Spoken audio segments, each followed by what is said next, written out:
So, I am going to be so excited today because I'm going to be talking about a topic which affects so many of us. We definitely all struggle with it, which is sleep during menopause. And if you've ever found yourself tossing and turning and waking up at 3 a.m. or feeling wiped out the next day, then you are definitely not alone.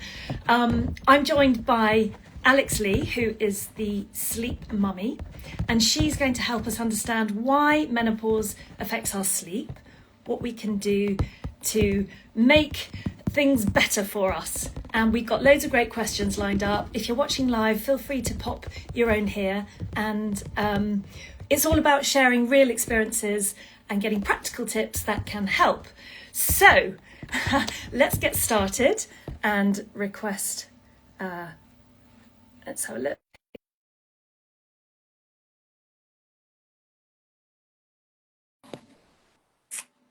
It's always fun and games at this point.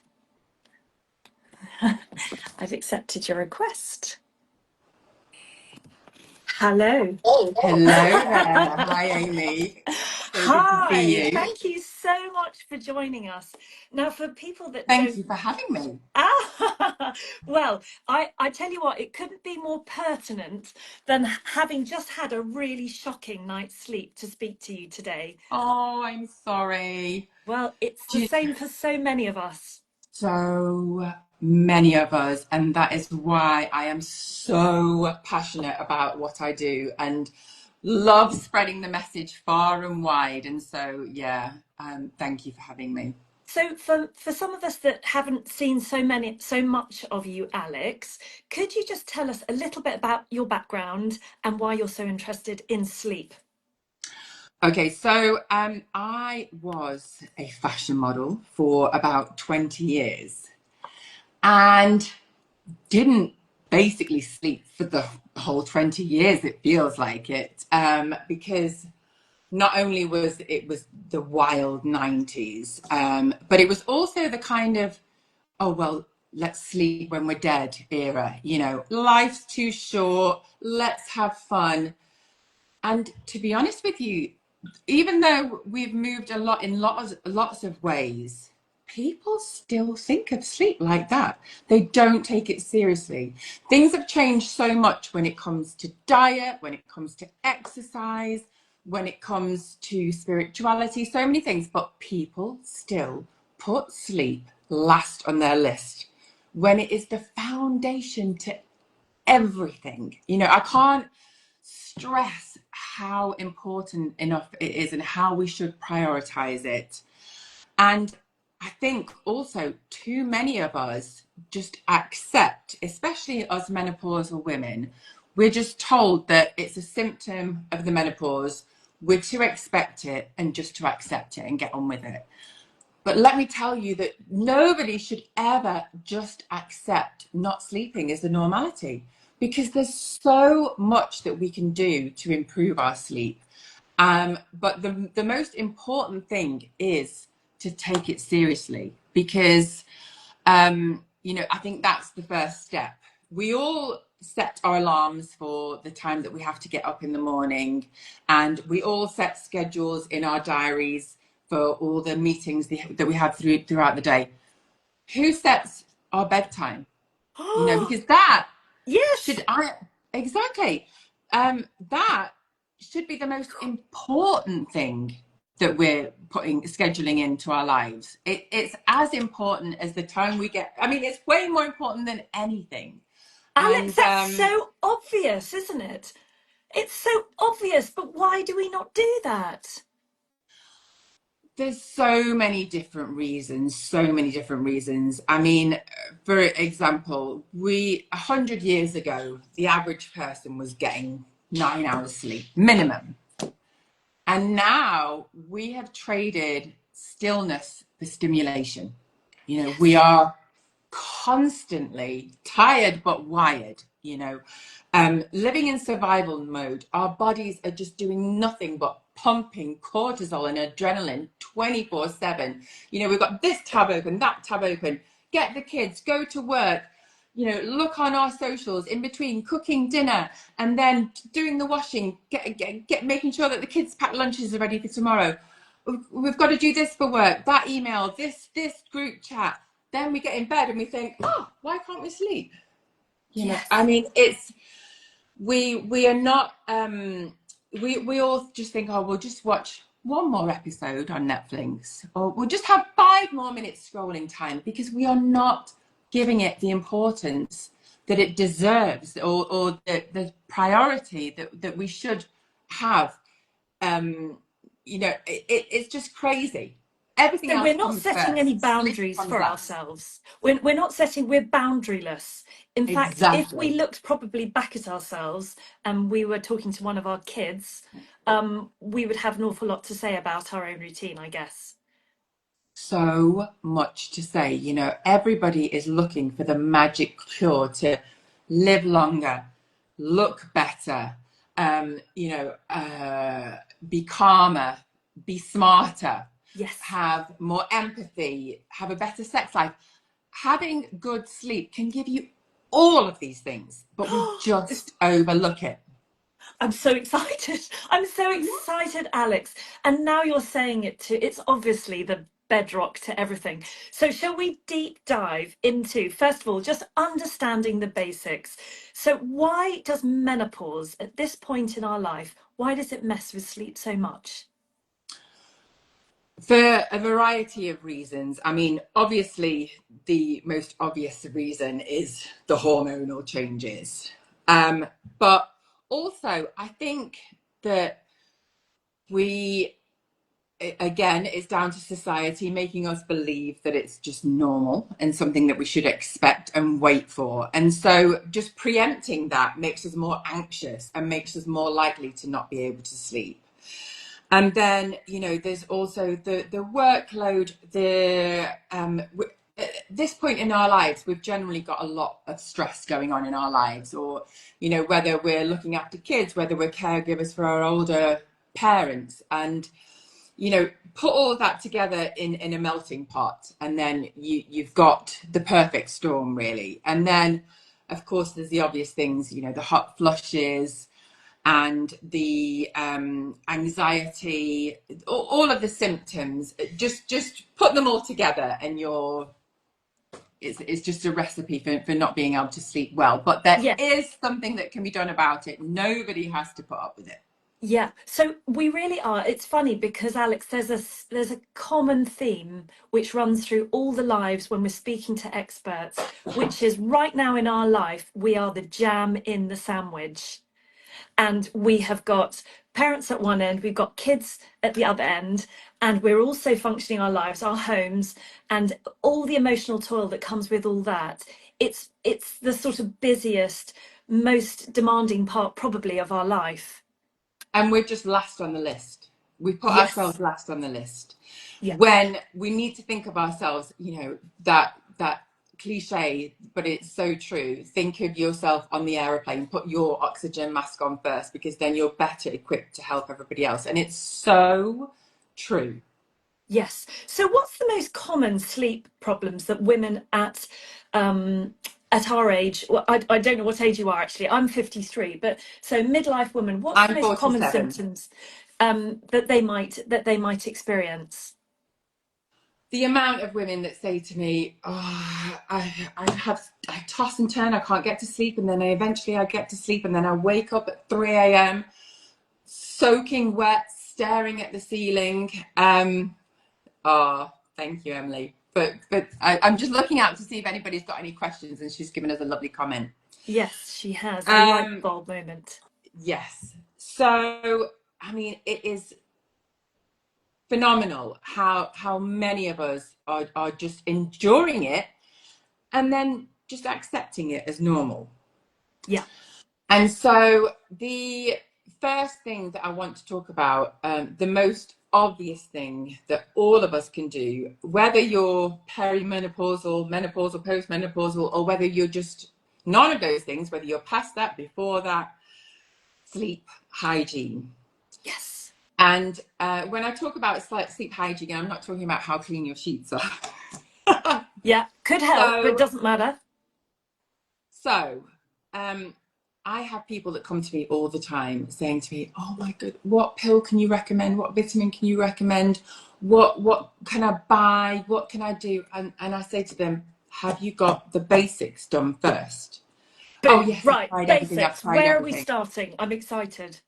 Okay, so it's something that nobody wants to do, but that will change your sleep habits forevermore. Our bodies love regularity, and so going to bed at the same time, waking up at the same time, our bodies thrive on that, and nobody wants to do it. And I get it, it's not always convenient for us, and especially quite often people think that if they struggle to sleep during the week, then they should bank it at the weekend and make up for it. But sleep doesn't work like that at all. What it wants is consistency, regularity, whether it's Monday, whether it's Sunday, whether you're on holiday, whether you're at home. We thrive on routine. And so if you really, really, really are serious about wanting to change your sleep habits, then that is the first thing that you must do. So try and, obviously we're all human. Obviously sometimes we've got somebody's birthday party to go to, or there's something that we really want to watch, although I would say, can you just not catch up with it the next day? But give or take half an hour max, but try. So for me, I go to bed every night. I get in bed at about 9:30. I eventually go to sleep at about 10:30 because I have my ritual that I do every night, which is another thing that I'll come back to, which is a very, very helpful tip. And then I get up every day at around 6. Okay. And I don't need an alarm clock anymore. I just wake up naturally. And but then there are exceptions. For example, the night before last, we had a huge earthquake here. It was 5.5. Oh my God. My building went like this, and my dog was so petrified. He jumped on my head and was shaking all night.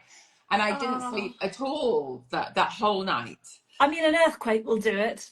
An earthquake will do it. And the thing is, though, I have learned, in the old days, I used to think, oh my God, I've not slept. How am I going to manage? And now I've realized that that's just adding fuel to the fire. You can't lie there and panic. You've just got to accept that you're having one night that's not ideal. You've lived through it before. You'll live through it again, and you'll be fine. But what you shouldn't do is, there's always the temptation that if you haven't slept well the night before, well, then go to bed earlier.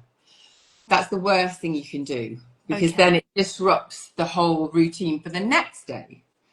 So what you're trying to do is get your body running like clockwork, and your body realizing, oh, it's wind down time. Now I'm going to stop producing cortisol. I'm going to start producing melatonin, the sleep inducing hormone. Mm-hmm. So you want your body to run like clockwork. And so you've got to do whatever you can in order to make that happen. And so one night's bad sleep is not the end of the world. What is the end of the world is months and months, and sometimes years and years of bad sleep.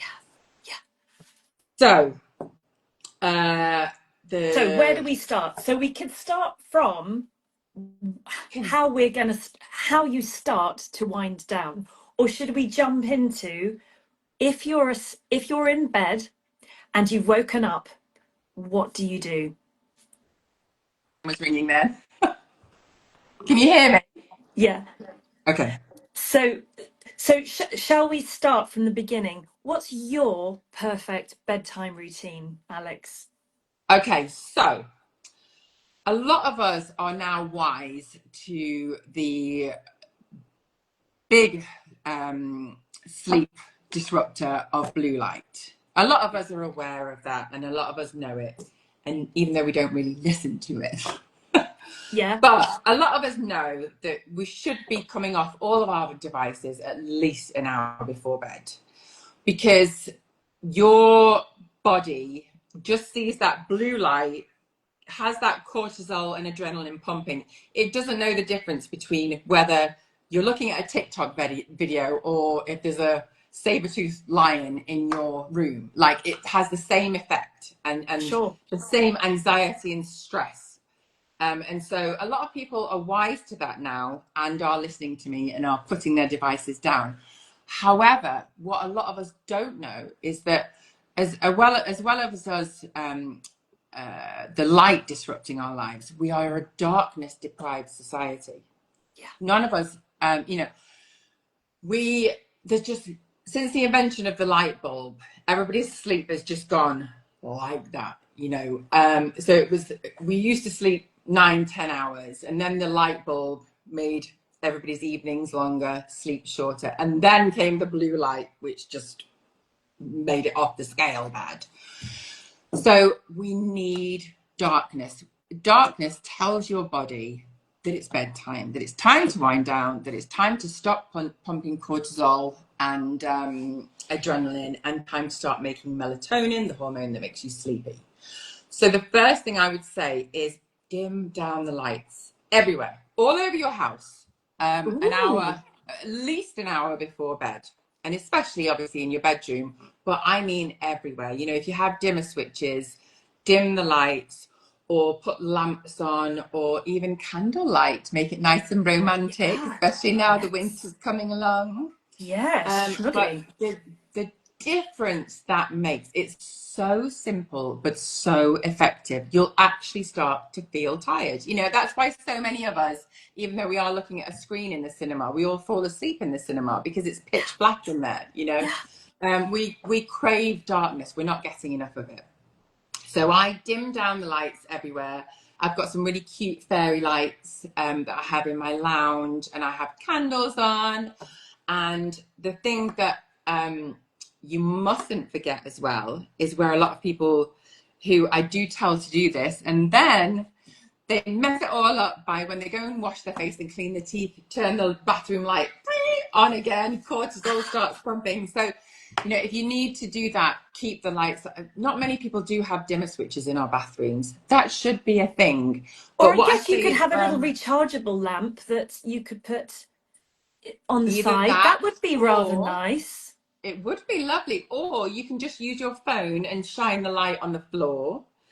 I always say that to people who need to go to the bathroom in the middle of the night as well. Never turn on the light. Have your little phone light shining on the floor, not directly in your eyes. And just make sure whatever you do, you don't get everything rearing up again. So first things first is light. Yes. Check. Well, no, the first things first is regularity. Good. Got you. So, Regularity. So I should would we say that set they're an both on alarm? par with Should their we actually set importance. an alarm for our bedtime? Absolutely. Absolutely. I could not recommend it more. I mean, my phone naturally, I didn't even have to do anything, and it's already telling me that I've got a wind down time from about 8:30, which is great. I don't know if your iPhone does Yeah, that. it does. So I ignore it. but listen to it. Your iPhone knows, even though it's a sleep thief, it actually knows what you should be doing. It's trying to help in its own It's way. pretending it's helping. Yes. So, another thing, we cannot expect to sleep if we haven't released our stress from the day. Yes. So going to sleep, your bedtime routine is not the only thing that matters. What you do during the day matters too. And so I'm always trying to say to myself, trying to listen to, how is my nervous system? Am I, I mean, obviously I get caught up in life and I'm so busy all the time, like most of us women are. Yeah. Running from here, running from there. And then I try to say to myself, slow down, Alex, slow down. A few more minutes won't make the end of the world. Slow down. Don't get yourself stressed. Because if you just, it's so easy to fall into the trap of just running around all day long and just your heart going like this all day, never stopping for a breath. So what I do is regularly, I try to take like 10-minute resets. So if I can feel my anxiety coming, I just think, right, stop for a few minutes. Let's take some deep breaths. the power of the breath Okay. is so underrated. How it can take you from survival mode into feeling calm and collected is unbelievable. I mean, we can do like a little one now if you want. Let's do it. So, Alex, just so we understand, this is during the day. This is slowing our day down all day or Yeah, any part of the day. This isn't necessarily bedtime. it's not necessary, but you can use it at bedtime as well if you can feel yourself anxious. But don't forget, everything's holistic. Sleep is holistic. So it's not, you're not just going from day to night, switching off your system. That's it. Everything that you do in the day has a knock-on effect to how you're going to feel at night. So if you can keep yourself as calm as possible all throughout the day, then you're going to find it much easier to my daughter just commented, time after social. Oh, she's hilarious. My daughter she's far wiser than me. She's 21 years old. Well, And she's got she it from needs you. her calm time after socializing. We know that if we've been out for a while, she's just going to go to her bedroom and have some time out. I love that. Decompress. Decompress, exactly. So we just need to be aware all day long of, because we don't ever stop to listen to ourselves, to listen to our bodies, to listen to how we're feeling.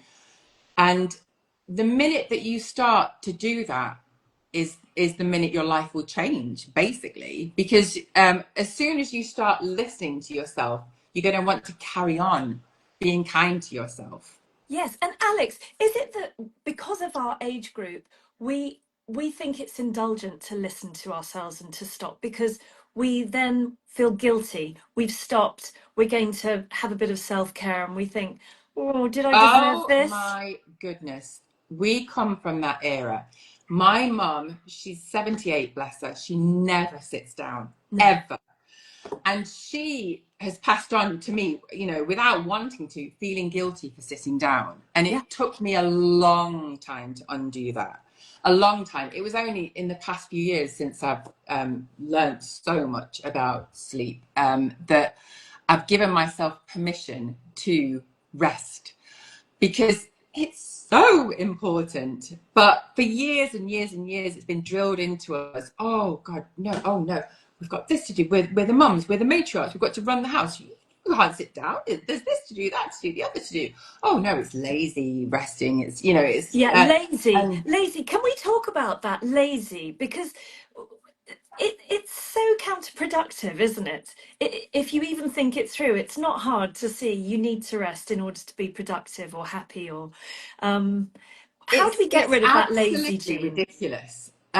So for so long there's been this narrative, like I said earlier, oh, sleep when you're dead, oh, rest is for the weak. But the amount of money that is lost by businesses, billions and billions of pounds from sleep related or lack of sleep related diseases, Yeah, is just phenomenal. And what people don't see is that you're way more productive in every single way if you are well rested. sure. Everything works much better once it's had chance to sleep and refresh itself. And, also during the night, your brain it's a kind of rinse cycle. It's called the glymphatic system. And cerebrospinal fluids that build up, it washes through all the toxins in your brain, and these toxins are all related to diseases like Alzheimer's, neurodegenerative diseases. So if you don't sleep enough, then it's not going to be able to have that washing out system, and so all of these toxins are going to build up. So you're not being lazy by any stretch of the imagination. You're investing in your future brain health. Yeah. And So your yeah. overall health. So what happens to our overall health if we keep having poor sleep? I mean, I don't want to talk about that and have people scared and worried, because the last thing that you should do is worry about the past. All that people should do now is focus on what they can do about it now. And Okay. like So should we we've jump been back through. to, we were turning the lights down. We were not turning the light on in the bathroom. I was there with you. I was literally in my PJs with Alex in the Yes. bathroom, waiting to hear what I got to do next. So I think that I was going to do a short breathing practice with you to show how easy it is to get out of fight or flight and into calm. And so Let's do it. it's called a 4-7-8 breathing technique. And so what you need to do is breathe in for 4, 2, 3, 4. Hold for 7, 2, 3, 4, 5, 6, 7. Breathe out for 8.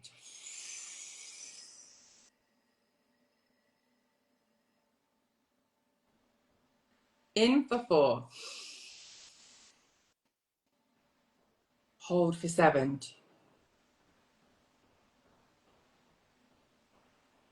Out for 8.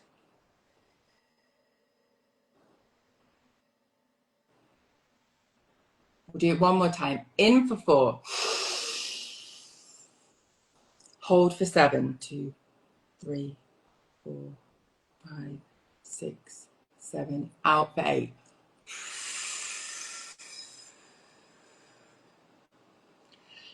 So how do you feel just after doing it 3 times? It felt delicious. Doesn't it? I just, And that it is felt that lovely. simple. My shoulders dropped, my legs felt soft, my head felt soft. I just felt softer. Honestly, the power of our breath is so underrated, and it can transform everything if you just give it just a few seconds even. It doesn't have to be some big dramatic meditation with the incense sticks and you cushion. Just literally doing that Wow. can set you up. Incredible and so doable as well, Alex. So doable. Great. And then, so another thing is, a lot of people, they make their lounges Insta worthy, their kitchens, their bathrooms, and then the last place to get seen to is the bedroom. Their bedroom looks more like an office than a sleeping sanctuary. So And often it is an office. exactly.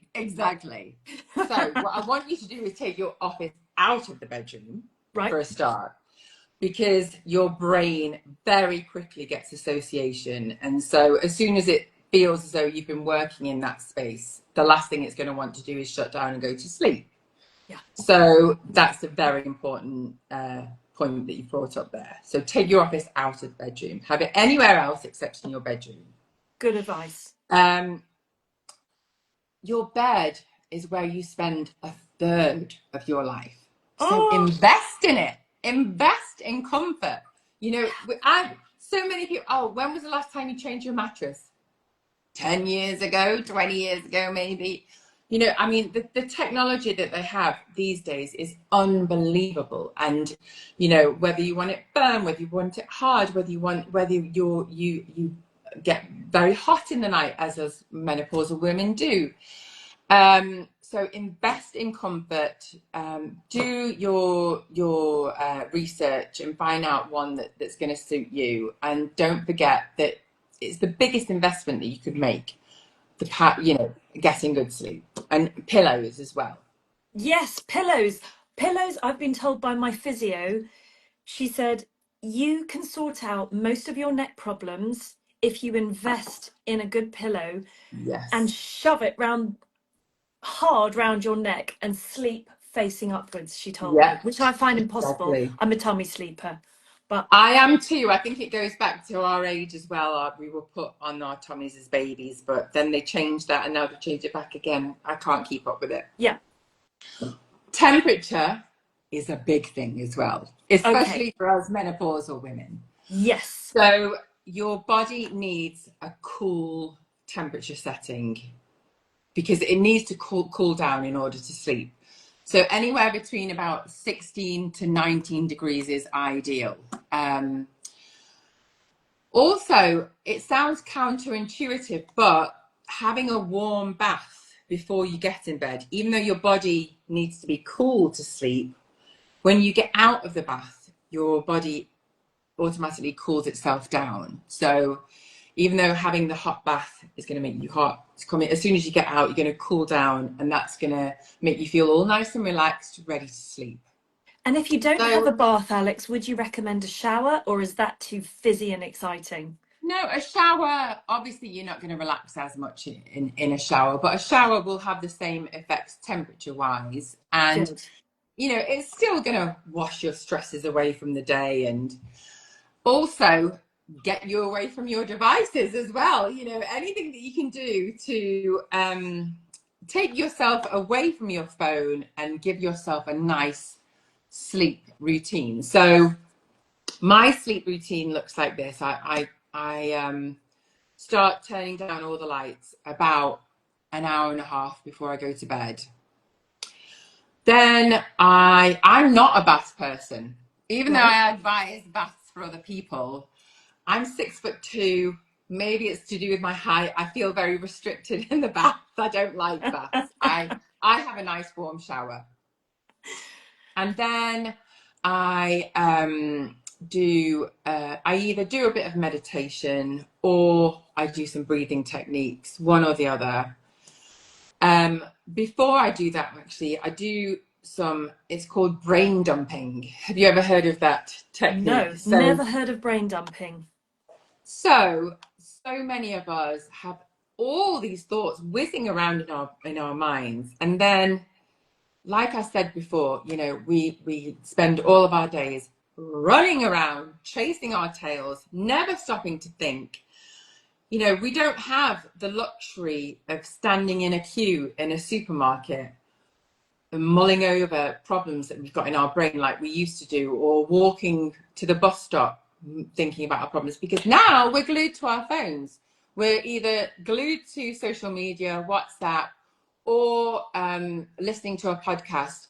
So those magical moments where we sort out all of these thoughts that are whizzing around our mind are gone. And Yeah. when did we have the opportunity to? When we're lying in bed. Right. So that's the only time we give ourselves to think stuff through. And Okay. then we wonder why we can't sleep. So you need to get all of that out of your mind. And so if you can just get a piece of paper and dump out all of your worries, write them all down, brain dump it, and just get it out of your mind onto a piece of paper, it's gone, and you can deal with that tomorrow now. And yeah, so is that my routine? And then also I love having a cup of nighttime tea as well. Caffeine stays in your system far longer than you think.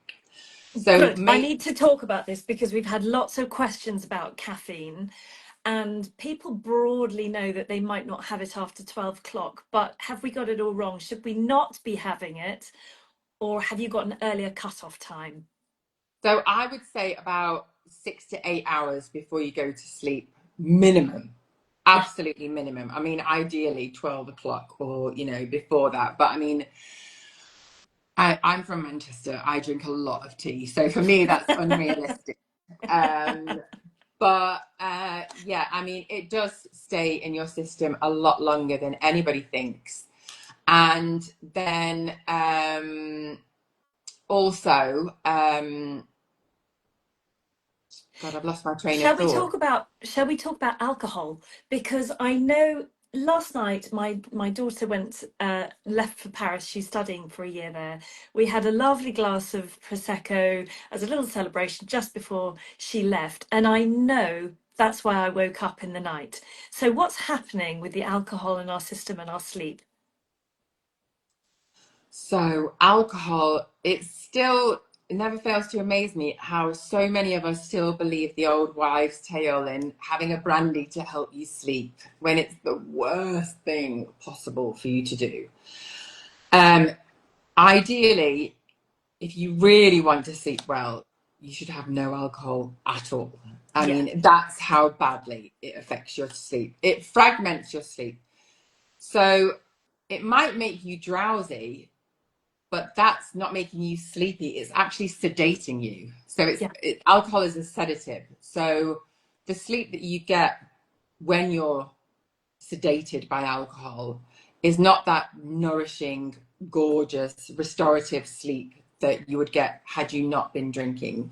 So if you really, really are serious and struggling with your sleep, I would say don't drink at all, or really keep it to a minimum, because even if it fragments your sleep so much during the night that you wake up and you have like micro wake up times, and the next day, even if you can remember that you've woken up 2 or 3 times, you've probably woken up about 10 times Yeah. actually. You just don't remember it. So it's so bad for your sleep. So especially menopausal women, keep it to the absolute minimum.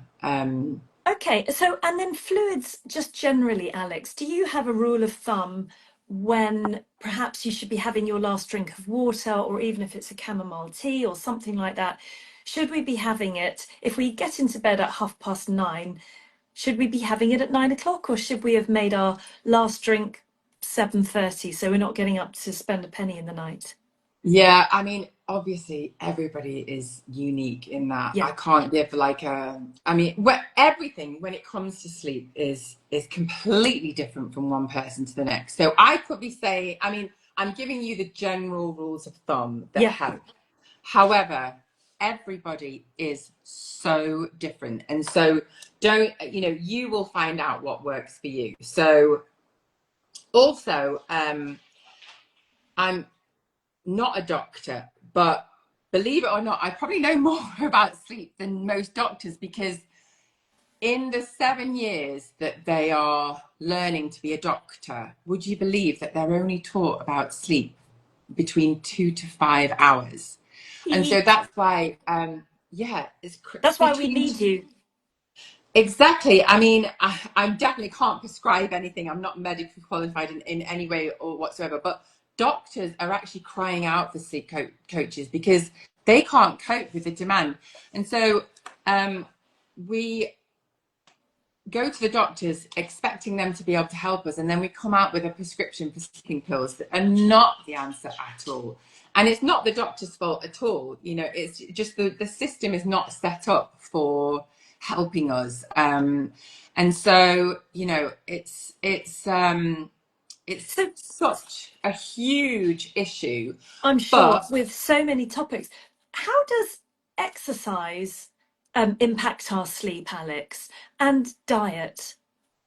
okay, so diet and exercise are two huge things.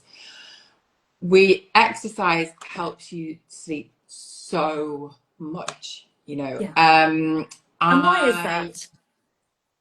Well, you expend all the energy that you've got in your system by doing the exercise. Like we all. Another thing is that our lives are so sedentary now, and we need to expend the energy in order to feel tired to get to sleep. So exercising, I cannot recommend it more. However, earlier in the day, because if you do it too late at night, again, it's going to rev your system up to wakefulness again. Got you. So I mean, here in Greece, it's crazy because it's so hot in the day. The parks are full of kids at like 9, 10 at night. And Yeah. then I drive past these padel courts. I drove past one at midnight the other night. Not that I'm very often driving around at midnight. I'm normally way fast asleep by then, but I'd been out. And they were all playing padel at midnight, or paddle at midnight. And I was like, what? Why? What time are you going to get to sleep now? Are you That's crazy? amazing. Yeah, you've got to really, really think about that. And then obviously, sugar, and that's going to spike your blood sugars in the middle of the night. You've got to, the same as anything, you've got to have a really nice, healthy, balanced diet. Yes. There are certain things. There's something called tryptophan that has been proven to help sleep, and you can get that in milk and turkey. So that's a good thing to have before bed, but again, not too late, because digesting your food takes up so much energy as well. So there's another problem in Greece where they eat so late, and I have so many of my friends saying, "Oh, I didn't sleep well last night," because they have a huge meal and then go to bed, and your poor body is trying so hard to digest it, and it's keeping you awake. So, So Alex, should we have a lighter supper? Should we have our, I think it's something like breakfast like a king and supper like a pauper yes, or something they like were that. right. Breakfast like a king, dinner, lunch like a prince, and dinner like a pauper. It was something. They were Yeah, right. They were absolutely right. Or just smaller portions throughout the day. Again, whatever works for you. I'm not here to dictate to anyone. All I can do is advise. And, you by listening to yourself and what works for you. But I highly advise against big meals at night. And so many people these days are just eating once a day, and then they eat that huge meal in the evening. And that's the worst thing you can do we've if you got it all struggle the wrong to way. sleep. Yeah. And how about hydration, Alex? Does being hydrated help us with our sleep? Oh, goodness me. Absolutely. Um, I mean, all of the simple things that we know is going to help our systems, eating well, hydrating well, exercise, all of the basic foundations are true. And yeah, so you, I mean, it's all just basic common sense, It's really. funny though, Alex, that you say it's common sense, but actually, if you don't stop and put those very simple pieces of information together for yourself, Oh my I goodness, kind of, exactly. at the very beginning of this conversation, you said we don't set our bedtime, which was a proper light bulb moment for me, Exactly. which God, is for crazy. me, it took me years for the penny to drop. I mean, it took me years. I abused my poor body and my brain for so many years, and I used to think that, oh, it's absolute rubbish, all this health and nutrition, and what difference does drinking water make? What difference does having 8 hours of sleep make? What difference does I was very much anti all of this. And so for me, it's such a, since I've dived into this world of sleep, and I now exercise is my top priority, sleeping is my top priority, and it just has this domino effect into all the other areas of your life. And honestly, it's such a revelation to, because I felt so rubbish for so long. I think so many of us women in midlife do. We just drag ourselves around and we accept it as normal. We just think that, oh, we're getting older. That's what happens. You feel rubbish. Yeah. No, nobody should feel rubbish all the time. If you get all the basics set up, then it is possible. I actually feel more amazing at 47 than I did at 27. Well, 100%. you certainly look amazing, Alex, and I know that Oh, you that's absolutely so pumped your sweet. body this morning on your exercise regime.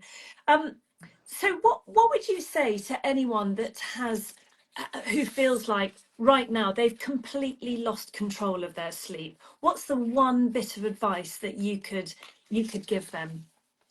So, I mean, they can pick out anything from today, that, the going to bed at the same time, the darkness, the making their bedroom a sanctuary, the wind down routine. You don't have to do everything at once. I think the biggest mistake that people make when they come to trying to change anything in their lives is trying to do it all at once, Yeah, and then it's a recipe to set yourself up to fail. None of us can change overnight. It's all about micro habits that then build up to big changes. And so just start small. And, instead of, so if I told you that I go to bed at 9:30. I actually go to sleep at 10:30. I get up at 6. If you're going to bed at 1 a.m., I'm not going to say to you, "Oh, we'll go to bed tonight at 9 o'clock and then get up." It's just not realistic. You've just got to think about what's going to be realistic for you. What kind of thing you? I pressed the moon thing on it. Okay. You see, I'm just not very technical. I'm from that era. Well, we all are, but actually, Instagram is a brilliant place for us to share information, and I think particularly for us midlife ladies, this is giving us information that perhaps our mothers didn't have, and that we can pass on to our children.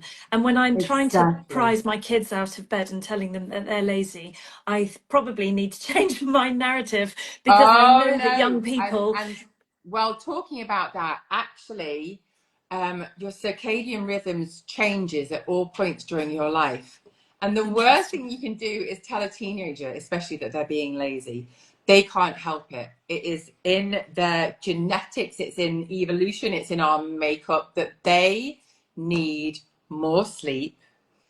They're generally going to want to be awake all night and sleep all day. It's how they're wired. It's nothing that they're doing. I mean, they can't help it. And actually, a lot of workplaces, a lot of colleges, a lot of schools in America are actually starting to get wise to this fact.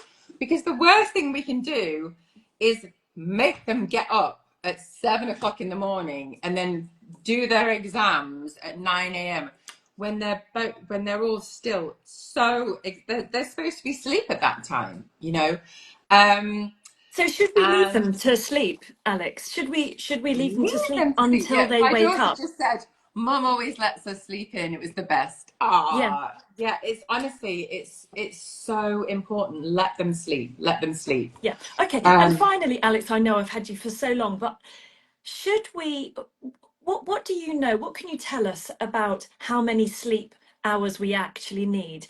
Is it true that we need less sleep as we get older? it's not get less sleep as we get older, due to various different factors. My like you know, because it's just what happens when you get older. But everybody's different, like I said, and um, people who say, "Oh, I'm fine. I get by on 5 hours of sleep." There's very, very, very few people on this planet that will thrive on 5 hours sleep. As a Yeah. general rule of thumb, most people need between 7 to 9 hours Yeah. minimum. I mean, I would say, the closest to 9 hours you get, the better. But everybody's different, and you've just got to see how you feel. I mean, and you don't need a sleep tracker to tell you when you're struggling through the day, when you're feeling lethargic, when you're dragging yourself around. You know yourself, whether you're getting enough sleep or not. And it's just about trying to implement these little changes Yeah. into your routine, into your daily routine. Because, like I said, it's not just about what you do at night; it's what you do all throughout the day. And So plan for your sleep the moment you wake up. why not? Why not? Why Well, not? boom. Well, listen, Alex, on that note, we've gobbled you up for nearly an hour. So Oh my goodness, I could talk to you for even more hours. I but love talking listen, about sleep. It's let's my never biggest forget. passion. I want everybody to get more of it. And Yeah, if we're all anybody going to has get any more passionate about questions, sleep. We're all going to get passionate about improving our sleep. And for anyone that's been watching, we really have picked up tons and tons of proper practical tips that we can try tonight, whether it's tweaking our bedtime routine or looking at our hormones, or just being reassured that we're not on our own. And for anyone watching, if you found this live helpful, please share it with a friend that might be struggling with sleep too, and follow along for any other experts. We must speak again, Alex, because yes, I love it's talking to just, you. lovely practical tips that are all free. and they're easy, they're not time consuming, and they're so simple. And please, anyone watching, follow the Sleep Mummy on Instagram. It's got tons of resources on there. I'll be sharing this on a blog, also on YouTube, and let's speak again. I'd absolutely love it. Thank you, and I can't wait to Thank go to you bed. so much. Thank So thanks you. for joining us, and have a restful evening. And here's to a Set your better night. bedtime reminder. That's it. And here's to a better night's sleep for us all. Lots of love. Bye, everyone.